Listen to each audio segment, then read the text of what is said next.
మా latest videos కోసం మా ఈ తెలుగు న్యూస్ ఛానల్ సబ్స్క్రైబ్ చేసి గంట సింబల్ యాక్టివేట్ చేసుకోండి.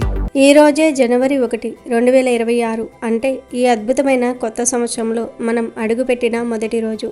కాలచక్రంలో మరో వసంతం మొదలైంది. ప్రతి ఒక్కరి మనసులోనూ ఈ ఏడాదంతా సుఖ సంతోషాలతో, ముఖ్యంగా ఆర్థిక ఇబ్బందులు లేకుండా సాగిపోవాలని ఒక బలమైన కోరిక ఉంటుంది. గడిచిన కాలంలో మనం ఎదుర్కొన్న కష్ట నష్టాలను మర్చిపోయి ఈ కొత్త సంవత్సరంలో అద్భుతమైన విజయాలను అందుకోవాలని మనమందరం ఆకాంక్షిస్తాం. అయితే ఈ కొత్త సంవత్సరం మొదటి రోజున రాత్రి 6 నుండి 11 గంటల లోపు ఉప్పుతో ఒక చిన్న పరిహారం చేస్తే చాలు. తరతరాల దరిద్రం, కష్టాలు, అప్పుల బాధలు, అనారోగ్య సమస్యలు అన్నీ తొలగిపోయి కొత్త సంవత్సరంలో కూర్చుని తిన్నా తరగని ఐశ్వర్యము, ఆస్తి, సిరి సంపదలు వస్తాయి. ధన సమస్యలు పోయి కోరినంత ధనం వచ్చి పడుతుంది. పట్టిందల్లా బంగారంలాగా మారిపోతుంది. అంతేకాదు, ఈ ఉప్పు పరిహారం చేస్తే ఆ పరమేశ్వరుడి అనుగ్రహంతో పాటు లక్ష్మీదేవి కటాక్షం కూడా మన ఇంటి మీద, మన మీద ఎల్లప్పుడూ ఉంటుంది. ఈ ఉప్పు పరిహారం అంత శక్తివంతమైనది, అంత గొప్పది. మరి ఇంతకీ జనవరి 1 రోజు ఉప్పుతో ఏం చేయాలి, ఏం చేస్తే కూర్చుని తిన్నా తరగని ఆస్తి వస్తుంది అనే విషయాన్ని ఇప్పుడు మనం ఈ వీడియోలో వివరంగా తెలుసుకుందాం. ఫ్రెండ్స్, ఈ వీడియో చూసే ముందు ఓం నమః శివాయ అని ఒక చిన్న కామెంట్ చేయండి. అలాగే ఈ వీడియోకి ఒక లైక్ కొట్టడం మర్చిపోవద్దు. ఇక వీడియోలోకి వస్తే, ఈ పరిహారానికి మనం వాడబోయే ముఖ్యమైన వస్తువు ఉప్పు. మనందరి ఇళ్లల్లో ఉప్పు ఉంటుంది. ఉప్పు లేనిదే మనకు రోజు గడవదు. వంటల్లో రుచికి వాడే ఉప్పులోనే అద్భుతమైన దైవిక శక్తి దాగి ఉందని మీకు తెలుసా? సాక్షాత్తు ఆ శ్రీ మహాలక్ష్మీదేవి స్వరూపమే ఉప్పు. క్షీరసాగర మదనం జరిగినప్పుడు లక్ష్మీదేవితో పాటు ఉద్భవించిన వాటిల్లో ఉప్పు కూడా ఒకటి. అందుకే ఉప్పును లక్ష్మీదేవి సహోదరిగా భావిస్తారు. ఎక్కడైతే ఉప్పు ఉంటుందో అక్కడ లక్ష్మీదేవి స్థిరంగా ఉంటుంది. ఉప్పుకు ఉన్న గొప్ప గుణం ఏమిటి అంటే, అది మన చుట్టూ ఉన్న ప్రతికూల శక్తిని, అంటే నెగిటివ్ ఎనర్జీని పూర్తిగా గ్రహిస్తుంది. మన ఇంట్లో ఉండే కంటి దృష్టి, నరదృష్టి, అసూయ, ఈర్ష్య వంటి చెడు శక్తులన్నిటినీ ఉప్పు స్వీకరించి ఆ ప్రదేశాన్ని శుభ్రపరుస్తుంది. అందుకే మన పెద్దలు ఎప్పుడూ ఉప్పును కింద పారేయకూడదు, దాన్ని ఎవరికీ అప్పుగా ఇవ్వకూడదు, చేతికి అందించకూడదు అని చెప్తూ ఉంటారు. ఎందుకంటే ఉప్పును మనం ఎంత గౌరవంగా చూసుకుంటే మన ఇంట్లో లక్ష్మీదేవి అంత స్థిరంగా ఉంటుంది. ఈ జనవరి 1 రోజు దుకాణానికి వెళ్ళి ఒక కొత్త ఉప్పు ప్యాకెట్ను కొని తెచ్చుకొని ఇంటికి తీసుకువచ్చుకుంటే సంవత్సరం అంతా చాలా మంచి శుభ ఫలితాలు కలుగుతాయని పండితులు చెప్తూ ఉన్నారు. ప్యాకెట్ ఉప్పు అయినా పర్వాలేదు, గల్లులుప్పు అయితే ఇంకా శ్రేష్టం. అలా ఈ పవిత్రమైన రోజున కొత్త ఉప్పును ఇంటికి తీసుకురావటం అంటే సాక్షాత్తు లక్ష్మీదేవిని మన ఇంటికి ఆహ్వానించటంతో సమానం. ఇలా చేయటం వల్ల ఇంట్లో ధనానికి, ధాన్యానికి ఎటువంటి లోటు ఉండదు. కాబట్టి సాధ్యమైనంత వరకు మీరు ఈరోజు మార్కెట్ నుండి ఒక కొత్త ఉప్పు ప్యాకెట్ను కొని ఇంటికి తెచ్చుకుంటే చాలా మంచిది. కొత్త సంవత్సరం మొదటి రోజున ఉప్పును కొనటం అంటే లక్ష్మీదేవిని ఇంటికి ఆహ్వానించటం లాంటిది. ఒకవేళ మీకు ఈరోజు కొత్త ఉప్పు కొనడం కుదరకపోతే మీ ఇంట్లో ఇప్పటికే ఉన్న ఉప్పుతో కూడా ఈ పరిహారాన్ని నిర్భయంగా చేసుకోవచ్చు. ఈ పరిహారం చేయటం వల్ల మీ ఇంట్లో ఉన్న ఆర్థిక సమస్యలన్నీ తొలగిపోయి ధన ప్రాప్తి కలుగుతుంది. కొత్త సంవత్సరంలో ధనానికి లోటు అనేదే రాదు. ఇక ఈ ఉప్పు పరిహారం ఎలా చేయాలో ఇప్పుడు మనం వివరంగా తెలుసుకుందాం. ఈ పరిహారాన్ని ఈరోజు రాత్రి 6 గంటల నుండి 11 గంటల మధ్యలో మాత్రమే చేయాలి. ఈ సమయం చాలా పవిత్రమైనది మరియు శక్తివంతమైనది.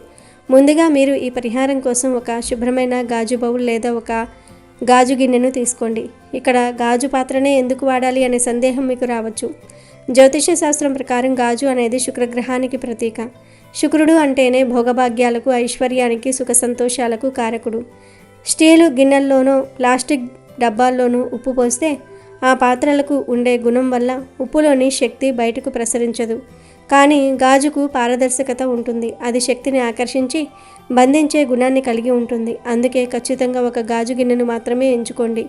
ఆ గాజు గిన్నెను శుభ్రంగా కడిగి తడి లేకుండా చూసుకున్న తర్వాత అందులో నిండుగా గల్లులుప్పును పోయండి. ఆ గిన్నె నిండా ఉప్పును పోసినప్పుడు మీ మనసులో మీ కష్టాలన్నీ ఆ ఉప్పులోనికి వెళ్ళిపోతున్నాయని భావించండి. ఇప్పుడు ఆ ఉప్పు గిన్నెలో మనం మరికొన్ని విశేషమైన వస్తువులను జత చేయబోతూ ఉన్నాం. ఉప్పు మధ్యలో ఒక రూపాయి కాయిన్ ఉంచండి. ఈ రూపాయి బిళ్ళ కేవలం లోహం ముక్క మాత్రమే కాదు, అది ధనానికి బీజం లాంటిది. ఒక చిన్న విత్తనం ఎలా అయితే పెద్ద వృక్షంగా మారుతుందో, ఉప్పు మధ్యలో ఉంచిన ఈ నాణెం కొత్త సంవత్సరంలో మీ ఇంట్లోకి అపారమైన సంపదను ఆకర్షించే అయస్కాంతంలా పనిచేస్తుంది. ఇది మీ ఆర్థిక స్థిరత్వానికి పునాది వేస్తుంది. ఆ తర్వాత ఆ ఉప్పు పైన 2 పవిత్రమైన తులసి ఆకులను ఉంచండి. హిందూ ధర్మంలో తులసి లేని పూజ అసంపూర్ణం. తులసి సాక్షాత్తు బృందావన విహారిణి. ఎక్కడ తులసి ఉంటుందో అక్కడ శ్రీమన్నారాయణుడు ఉంటాడు. విష్ణు ఉన్న చోట లక్ష్మీదేవి ఉండక తప్పదు కదా. అంటే తులసి ఆకులను ఉంచటం ద్వారా మనం లక్ష్మీ నారాయణులను మన ఇంట్లోకి ఆహ్వానిస్తున్నామని అర్థం. తులసి ఆకులు ఆధ్యాత్మిక రక్షణా వలయాన్ని ఏర్పరుస్తాయి. దుష్టశక్తులు మన దరిద్రాపుల్లోనికి కూడా రాకుండా కాపాడుతాయి. ఆ తర్వాత ఆ గిన్నెలో 5 యాలకులను వేయండి. యాలకులు అంటే లక్ష్మీదేవికి అత్యంత ఇష్టమైన సుగంధ ద్రవ్యాలు. తాంత్రిక శాస్త్రం ప్రకారం యాలకులు వశీకరణ శక్తిని కలిగి ఉంటాయి. అంటే ధనాన్ని, అదృష్టాన్ని, మంచి అవకాశాలను ఆకర్షించే గుణం యాలకులకు ఉంది. అంతేకాకుండా వాటి నుండి వచ్చే సువాసన మనసును ప్రశాంతంగా ఉంచుతుంది. చివరిగా ఆ ఉప్పు పైన కొద్దిగా పసుపు మరియు కుంకుమను చల్లండి. మన భారతీయ సాంప్రదాయంలో పసుపు కుంకుమలు లేనిదే శుభకార్యం జరగదు. ఇవి సౌభాగ్యానికి, మంగళకరణానికి, విజయానికి చిహ్నాలు. పసుపు క్రిమి సంహారిణిగా పనిచేస్తే కుంకుమ తేజస్సును ఇస్తుంది. ఈ 5 వస్తువుల కలయిక అంటే గాజు పాత్ర, ఉప్పు, కాయిన్, తులసి లేదా యాలకులు, పసుపు, కుంకుమ ఇవి ఒక అద్భుతమైన శక్తి కేంద్రంగా మారుతాయి. ఇది చూడడానికి చిన్న గిన్నెలా ఉన్న ఆధ్యాత్మికంగా ఇది ఒక పవర్ హౌస్ లాంటిది. ఇప్పుడు అసలైన ప్రక్రియ మొదలవుతుంది. సిద్ధం చేసుకున్న ఈ ఉప్పు గిన్నెను మీ 2 చేతుల్లోనికి తీసుకోండి. కళ్ళు మూసుకొని ప్రశాంతంగా మీ ఇష్టదైవాన్ని, కులదైవాన్ని మనస్ఫూర్తిగా తలుచుకోండి. ఓ భగవంతుడా, గడిచిన ఏడాదిలో ఎన్నో కష్టాలు పడ్డాను, ఎన్నో ఇబ్బందులు ఎదుర్కొన్నాను. కానీ రాబోయే కొత్త సంవత్సరం నాకు, నా కుటుంబానికి అద్భుతంగా ఉండాలి. మా ఆర్థిక కష్టాలన్నీ తీరిపోవాలి. ఇంట్లో సుఖ సంతోషాలు వెల్లివిరియాలి అని బలంగా సంకల్పం చేసుకోండి. ఆ తర్వాత ఆ గిన్నెను పట్టుకుని మీ ఇల్లంతా తిరగండి. మీ ఇంట్లో ఉన్న ప్రతి గదిలోనికి, హాల్లోనికి, వంటగదిలోనికి, బాల్కనీలోనికి, చివరకు బాత్రూమ్ తలుపు వైపు కూడా చూపించి రండి. మీరు ఇలా తిరుగుతున్నప్పుడు ఆ ఉప్పు మీ ఇంట్లో ఉన్న మూలమూలల్లో దాగి ఉన్న నెగిటివ్ ఎనర్జీని లాగేసుకుంటుందని భావించండి. ఇల్లంతా తిరిగిన తర్వాత చివరికి ఆ గాజు గిన్నెను తీసుకుని వెళ్ళి మీరు పడుకునే మంచం కింద ఉంచాలి. ఇక్కడే చాలామందికి ఒక సందేహం వస్తుంది, దేవుడి గదిలో పెట్టకుండా మంచం కింద ఎందుకు పెట్టాలి అని. దీని వెనుక ఒక బలమైన శాస్త్రీయ మరియు మానసిక కారణం ఉంది. మనిషి మెలకువగా ఉన్నప్పుడు రకరకాల ఆలోచనలతో ఉంటాడు. కానీ నిద్రపోయే సమయంలో మన శరీరం విశ్రాంతి తీసుకుంటుంది. చేతన మనసు నిద్రిస్తుంది, కానీ ఉపచేతన మనసు మేల్కొనే ఉంటుంది. ఆ సమయంలో మన చుట్టూ ఉన్న శక్తి ప్రభావం మనపై ఎక్కువగా ఉంటుంది. మనం పగలు మొత్తం బయట తిరిగి ఎన్నో రకాల మనుషులను కలుస్తాం. ఎంతోమంది దృష్టి మనపై పడుతుంది. ఎన్నో ప్రతికూల ఆలోచనలు మన ఆరాని ప్రభావితం చేస్తాయి. అవన్నీ మన నిద్రలో పీడకలలు రూపంలోనో, ఆందోళన రూపంలోనో బయటకు వస్తాయి. ఈ ఉప్పు గిన్నె మన మంచం కింద ఉండటం వల్ల మనం నిద్రపోతున్నప్పుడు మన శరీరం నుండి వెలువడే అలసటను, మన మనసులో ఉన్న భయాలను, ఆర్థికపరమైన ఆందోళనను ఆ ఉప్పు పీల్చుకుంటుంది. తద్వారా మనకు గాఢమైన నిద్ర పడుతుంది. ఉదయం లేవగానే ఒక తెలియని కొత్త శక్తి మనలో ప్రవేశిస్తుంది.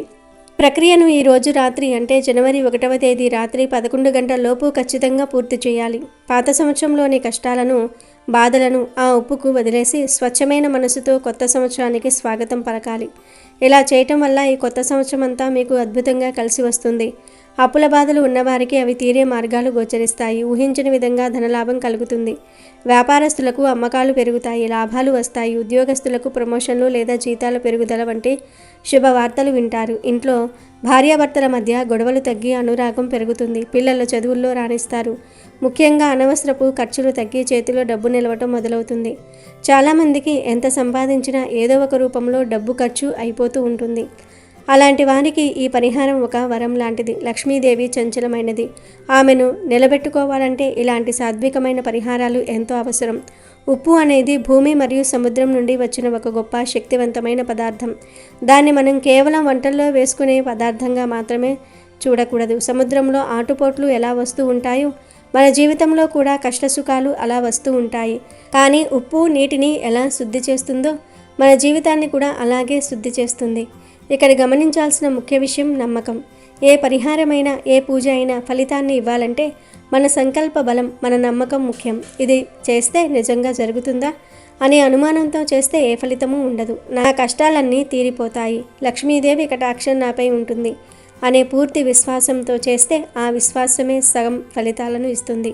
మన పెద్దలు చెప్పిన ఇలాంటి ఆధ్యాత్మిక మార్గాలు కేవలం మూఢనమ్మకాలు కావు. ప్రకృతిలో దాగి ఉన్న రహస్యాలను మన పెద్దలు తమ అనుభవంతో మనకు అందించిన విజ్ఞానం. ఉప్పులోని సోడియం క్లోరైడ్కు ఉండే అయస్కాంత గుణం గురించి ఈరోజు సైన్స్ చెప్తోంది. కానీ మన పూర్వీకులు కొన్ని వేల సంవత్సరాల క్రితమే ఉప్పు శక్తిని గురించి, దాన్ని దిష్టి తీయడానికి పరిహారాలకు వాడటం మొదలుపెట్టారు.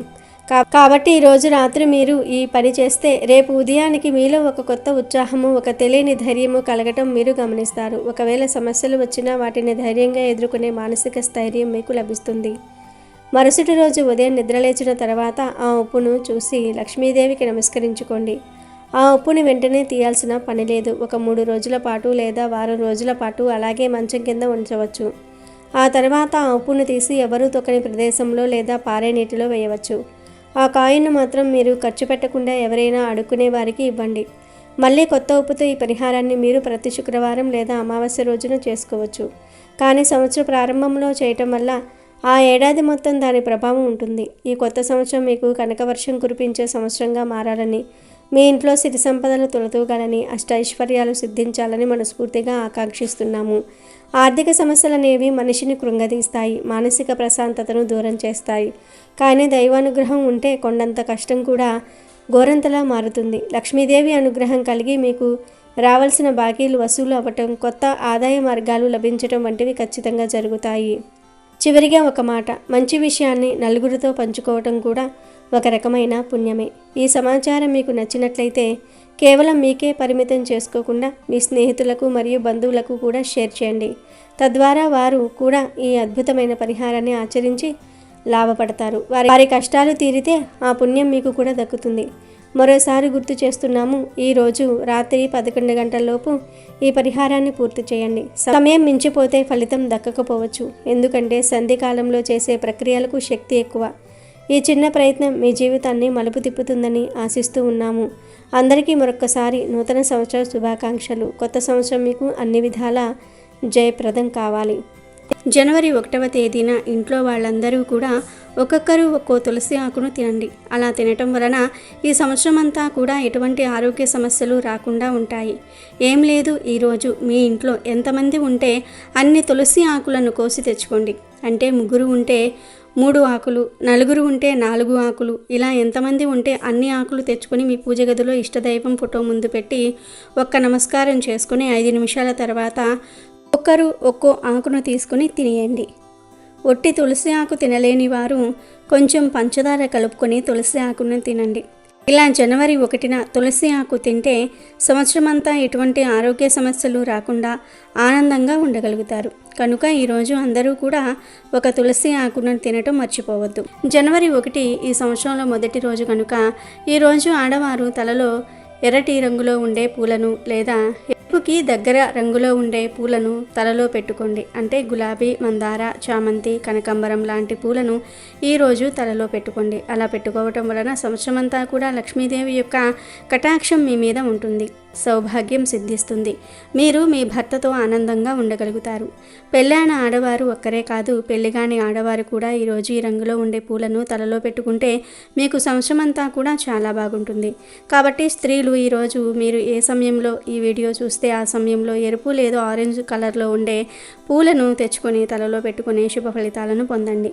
అలాగే ఎవరైతే అనారోగ్య సమస్యలతో బాధపడుతూ ఉన్నారో వారు ఈ జనవరి 1న సాయంత్రం సరిగ్గా 5 గంటలకు 2 యాలకులను 2 లవంగాలను తీసుకుని వేప చెట్టు దగ్గరకు వెళ్ళి ఆ లవంగాలను మీ ఎడమ చేతితో పట్టుకొని ఆ చెయ్యిని హృదయం దగ్గర పెట్టి ఓం నమో భగవతే వాసుదేవాయ ధన్వంతరియే అమృత కలసహస్తాయ నమః అనే మంత్రాన్ని 3 సార్లు పఠించి ఆ తరువాత వేప చెట్టుకు ఒక్క నమస్కారం చేసుకుని ఆ లవంగాలను, యాలకులను వేప చెట్టు మొదట్లో చిన్న గొయ్యిలాగా తీసి ఆ గోతిలో పాతిపెట్టేసి వెనక్కి తిరిగి చూడకుండా ఇంటికి వచ్చేయండి.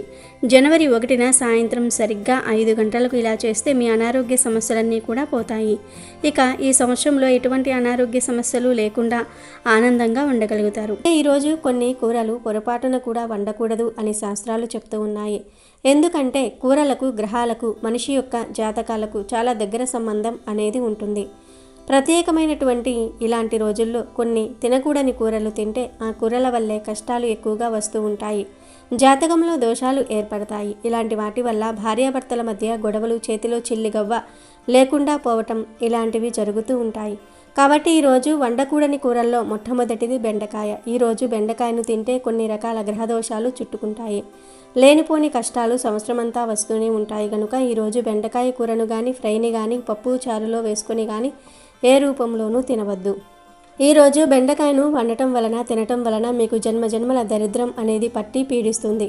కాబట్టి బెండకాయను పొరపాటును కూడా ఈరోజు వండొద్దు, తినొద్దు. అలాగే ఈరోజు దోసకాయలు కూడా తినకూడదు. జనవరి 1న దోసకాయలు వండితే కొన్ని రకాల దరిద్ర దోషాలు చుట్టుముడతాయి. కొత్త ఏడాదిని ఎంతో శుభప్రదంగా ప్రారంభించాలి. కాబట్టి దోసకాయను వండకండి. ఏ రూపంలోనూ ఈరోజు దోసకాయను తినకండి. తర్వాతి కూర కాకరకాయ కూర. మన జీవితం ఏడాది పొడవునా తీపిగా ఉండాలని కోరుకుంటాం. కానీ చేదుగా ఉండే కాకరకాయను జనవరి 1న వండితే సంవత్సరమంతా కష్టాలు, చేదు అనుభవాలు ఎదురయ్యే అవకాశం ఉంటుంది. అందుకే నోటిని తీపి చేసుకోవలసిన ఈ రోజున కాకరకాయను వండొద్దు. అలాగే మెంతులను కూడా ఏ కూరల్లోనూ వాడకండి. మెంతి కూరను కూడా జనవరి 1న తినవద్దు. అలాగే ఈరోజు గుమ్మడికాయను కూడా తినకూడదు. గుమ్మడికాయను హల్వా రూపంలో కానీ, స్వీట్ల రూపంలో కానీ, లేదా గుమ్మడి పులుసు రూపంలో కానీ, గుమ్మడి దప్పలం రూపంలో కానీ, వడియాల రూపంలో ఇలా వండుతూ ఉంటారు. కానీ గుమ్మడికాయ కూడా రేపు తినకూడదు. తర్వాత పుట్టగొడుగులు లేదా మష్రూమ్స్. ఈ మధ్య కాలంలో వీటిని చాలామంది తింటూ ఉన్నారు. కానీ ఇవి నాన్ వెజ్ రుచిని పోలి ఉంటాయి. కాబట్టి పవిత్రమైన ఏడాది మొదటి రోజున వీటిని వండకూడదు, దోషం కలుగుతుంది. మరో ముఖ్యమైన విషయం ఏమిటంటే సాధారణంగా మనం పచ్చ పెసరపప్పును చాలా ఆరోగ్యకరమైనదిగా భావిస్తాం. కానీ జనవరి 1వ తేదీన పొరపాటున కూడా పెసరపప్పును వండొద్దు, తినవద్దు. ఈ రోజున పెసరపప్పు తినటం వల్ల గ్రహదోషాలు పెరుగుతాయి. ఆర్థికపరమైన ఇబ్బందులు కలగటమే కాకుండా గ్రహ గతులు మనకు అనుకూలించవు. ఏడాది మొదటి రోజున పెసరపప్పుకు కూడా దూరంగా ఉండటం మంచిది. మీరు కావాలంటే వేరే పప్పును అంటే ఎర్రపప్పు, కందిపప్పు లాంటివి వండుకోవచ్చు. అందులో ఎటువంటి ఇబ్బంది లేదు. కానీ పెసరపప్పును మాత్రం వండకండి. అలాగే దొండకాయలను కూడా ఈరోజు వండకూడదు. ఈరోజు దొండకాయ కూరను తింటే బుద్ధి మందగిస్తుంది. సంవత్సరమంతా మతి మరుపుతో అవమానాల పాలు అవుతారు. కనుక ఈరోజు ఏ రూపంలోనూ అంటే పచ్చడి రూపంలో కానీ, కూర రూపంలో కానీ, ఫ్రై రూపంలో కానీ ఏ రూపంలోనూ దొండకాయను తినవద్దు. ఇంట్లో వండవద్దు. ఇంట్లో అనే కాదు, బయట హోటల్స్లో, కర్రీ పాయింట్స్ దగ్గర ఎక్కడా కూడా ఈ కూరలను తినవద్దు, కొనవద్దు. కోరి కష్టాలను కొని తెచ్చుకోవద్దు. అలాగే ఈరోజు కూరల్లో ఎక్కువగా ఉల్లిపాయ, వెల్లుల్లి, అల్లము మరియు మసాలా దినుసులను వాడకండి. ఇవి రాజసిక, తాపసిక గుణాలను పెంచుతాయి. దీనివల్ల మనసు ప్రశాంతత కోల్పోతుంది. వీటితో పాటు ఈరోజు నాన్ వెజ్ కూడా తినకూడదు. చాలామంది తెలియక ఈరోజు మాంసాహారం తినేస్తూ ఉంటారు. మాంసం, బిర్యానీలు, చేపలు, రొయ్యలు, పీతలు ఇలా ఏ రకమైన నీచు పదార్థం జనవరి 1న తినకూడదు. కంప్లీట్గా అవాయిడ్ చేయాలి. సాధారణంగా న్యూ ఇయర్ అనగానే అందరూ చికెన్ బిర్యానీలు, మటన్ బిర్యానీలు తెచ్చుకొని తింటూ ఉంటారు. అందరికీ పంచుతూ ఉంటారు. కానీ ఎవరికీ తెలియని విషయం ఏమిటి అంటే జనవరి 1న మాంసాహారం తినకూడదు. తింటే 7 జన్మల దరిద్రం పడుతుందని శాస్త్రాలు చెప్తూ ఉన్నాయి. మీరు కావాలంటే డిసెంబర్ 31 నైట్ బిర్యానీలు, నాన్ వెజ్ తినవచ్చు. కానీ జనవరి 1న మాత్రం మాంసం తినకూడదు. జనవరి 1న సాధారణంగా పిల్లలకు సెలవు ఇస్తారు. పెద్దలకు కూడా ఆ రోజు దాదాపు సెలవు ఇచ్చేస్తారు. పిల్లలు, పెద్దలు ఇలా అందరూ ఈరోజు ఇంటి దగ్గర ఉంటారు. న్యూ ఇయర్ని అందరూ పెద్ద పండుగలాగా చేసుకుంటూ ఉంటారు కనుక అందరూ తినడానికి ఈరోజు ఆడవారు నాన్ వెజ్ వండి పెడుతూ ఉంటారు. చికెన్ బిర్యానీ, మటన్ బిర్యానీ, చేపలు, రొయ్యలు, పీతలు ఇలా జనవరి 1న అందరూ ఏదో ఒకటి నాన్ వెజ్ వండుకుని తింటూ ఉంటారు. గుడికి వెళ్ళేవారు వెళ్తారు. గుడికి వెళ్ళొచ్చిన తర్వాత నాన్ వెజ్ వండుకుని తింటూ ఉంటారు. కానీ గుర్తుపెట్టుకోండి, ఈరోజు ఎట్టి పరిస్థితుల్లోనూ కూడా నాన్ వెజ్ తినకూడదు. ఇంట్లో వండినది అనే కాదు, బయట వండినవి అయినా సరే ఈరోజు ఏ విధమైన నాన్ వెజ్ ముట్టుకోకూడదు. బిర్యానీలు, noodles, pakodi, manchurian, fried rice ఇలా ఏ రూపంలోనూ కూడా నాన్ వెజ్ తినకూడదు. నీచు కలిసిన పదార్థాలేమీ కూడా ఈరోజు తినకూడదు. జనవరి 1న చాలామంది పిల్లల్ని బయటకు సరదాగా తీసుకువెళ్ళి నూడిల్స్ బల్ల దగ్గర, మాల్స్లో ఇలా ఏదో ఒక చోట నాన్ వెజ్ ఐటమ్స్ కొనిపిస్తూ ఉంటారు. కానీ దయచేసి అలా చేయకండి. ఈరోజు నాన్ వెజ్ జోలికి వెళ్ళకండి. కావాలంటే మీరు బయటకు వెళ్ళి వెజ్ ఐటమ్స్ తినండి, తప్పేమీ లేదు. కానీ నాన్ వెజ్ కలిసినవి తినకండి. కనీసం గుడ్డును కూడా ఈరోజు తినరాదు. కాదని ఈరోజు ఏ రూపంలో అయినా సరే మాంసాహారం తింటే ఆ దరిద్రం సంవత్సరమంతా కూడా మీతోనే ఉంటుంది. కష్టాలు అనుభవించాల్సి వస్తుందని శాస్త్రాలు చెప్తూ ఉన్నాయి. కనుక ఈరోజు ఎవ్వరూ నీచి తినవద్దు. ఇంటా బయట ఎక్కడా కూడా ఏ రూపంలోనూ కూడా తినవద్దు. కోరి కోరి కష్టాలను తెచ్చుకోవద్దు. బెండకాయ, దోసకాయ, కాకరకాయ, గుమ్మడికాయ, పుట్టగొడుగులు, పెసరపప్పు, దొండకాయ, నాన్ వెజ్ ఈ కూరలను జనవరి 1న తినకూడదు. కాదని తింటే మాత్రం సంవత్సరమంతా అనేక కష్టాలను అనుభవించాల్సి వస్తుంది. ఇక మీ ఇష్టం గనుక అందరూ ఈరోజు ఈ ఆహార నియమాలను తప్పనిసరిగా పాటించండి.